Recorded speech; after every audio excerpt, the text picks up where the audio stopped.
पंडित अतुल उपाध्याय जी, राधे राधे महाराज जी। महाराज जी, मैं चित्रकूट धाम से चरण सेवक हूँ, वहाँ कामाता नाथ भगवान का। महाराज जी, अमावस्या के दिन लाखों लोग चित्रकूट आते हैं। कोई अपराध धाम में आकर भक्तों से हो जाता है तो उसका निवारण कैसे हो? एक होता है अनजान में किया हुआ अपराध, अनजान में अपराध, और एक होता है जानकर किया हुआ अपराध। जानकर किया हुआ अपराध धाम का वज्र की लीक के समान होता है, उसे भोगना पड़ता है, बड़ा भयानक होता है। इसीलिए जैसे संसार में पाप बन जाए तो तीर्थों में चले जाए, तीर्थावगान करे तो पाप नष्ट हो जाते हैं। तीर्थों में पाप हो जाए तो प्रयागराज तीर्थराज है, संगम त्रिवेणी, वहां स्नान करने से पाप नष्ट हो जाते हैं। तीर्थराज प्रयाग में यदि पाप बन जाए तो भगवान की पुरियां हैं, सप्त पुरियां हैं, अयोध्या, मथुरा, काशी, कांची, अवंतिका, पुरी, द्वारावती आदि। इन पुरियों में जाने से पाप नष्ट हो जाता है। पुरियों में पाप नष्ट हो तो फिर धाम, जैसे भगवत धाम वृंदावन, भगवान का परम पावन, अगर धाम में अपराध बन गया तो फिर ये वज्र की लीक हो जाता है। अनजाने में अपराध होना, जैसे हम चल रहे, कोई चींटी मर गई, किसी जीव को कष्ट हो गया, अनजाने की बात भगवान क्षमा कर देते हैं। लेकिन अब जैसे आप परिक्रमा मार्ग में चल रहे, आप मसाला खाए, आप थूक रहे, आप बीड़ी पी रहे, आप दोना में कुछ खाया फेंक दिया, अब वो थूक किसी वैष्णव के चरणों में पड़ा जो नाम गुरुमंत्र जपता चला जाए, तुम्हारे सारे पुण्य नष्ट हो जाएंगे।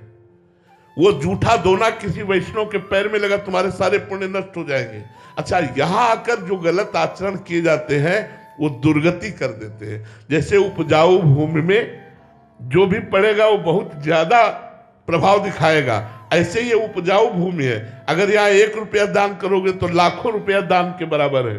1 माला जप करोगे तो लाखों माला के बराबर है, और 1 पाप करोगे तो लाखों पाप के बराबर है। इसलिए धाम वास करने के लिए बिल्कुल बच्चा बनकर भगवान की शरण में होकर के धाम वास करे, यहाँ पाप ना होने पावे, अपराध ना होने पावे।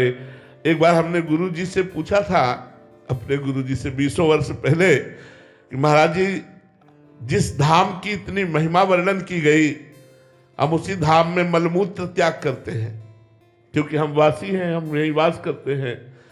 और हो सकता है कोई शारीरिक अपराध बन जाए, कोई ऐसी चेष्टा बन जाए, क्योंकि पूरा जीवन वास कर रहे, कोई त्रुटि हो जाए तो उसका निराकरण कैसे होगा, उसका निवारण कैसे होगा? तो गुरुदेव ने कहा, जो अखंड वृंदावन धाम वास करते हैं, और अगर ये जो मलमूत्र आदि की बात है वो ऐसी है जैसे माँ की गोद में मलमूत्र त्याग बच्चा करता है तो कोई अपराध नहीं माना जाता, ऐसे वृंदाटवी माँ है। और दूसरी बात, अगर जान करके कोई अपराध बन जाता है तो वो यही शरीर त्यागेगा, इसलिए उसके सारे पाप भस्म हो जाते हैं और वो भगवत प्राप्त हो जाता है। लेकिन जो आगंतुक है, जैसे आप 2 दिन के लिए वृंदावन आए, आप होटल बुक किए और संसारिकता में खान पान और सब गंदी बातें, गंदे आचरण, तो ये बड़ा भारी पाप की गठरी लिए जा रहे हो। अब ये कहीं छूटेगी नहीं, ये तुम्हें दुख देगी, ये तुम्हारा कहीं ना कहीं अहित कर देगी। अगर आपको ऐसा लगा कि मेरे से पाप बन गया तो उसका उपाय धाम ही है। जैसे धाम की प्रदक्षिणा दे दो। आप में ऐसा बोध हुआ कि मेरे द्वारा ये पाप बन गया और बड़ा भारी पाप बन गया, और जानकारी में आपकी है, तो आप दंडवती परिक्रमा दे दो वृंदावन की। पाप की गरिमा देख करके अगर लगा कि साधारण पाप है तो राधा राधा रटते हुए एक खड़ी परिक्रमा दे दो, खत्म हो गया।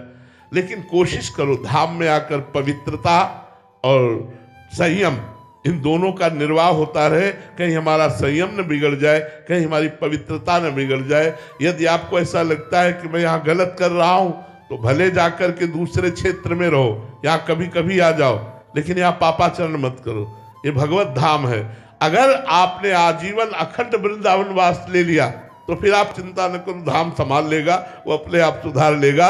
वृंदावन प्रभाव सुनो, अपनो ही गुण देत, जैसे बालक मलिन को मात गोद भर लेत। जैसे माँ अपने मलिन बच्चे को गोद में ले लेती है, ऐसे वृंदावन धाम उस जीव को परम पावन कर देता है जो वृंदावन धाम का अखंड वास स्वीकार कर लेता है।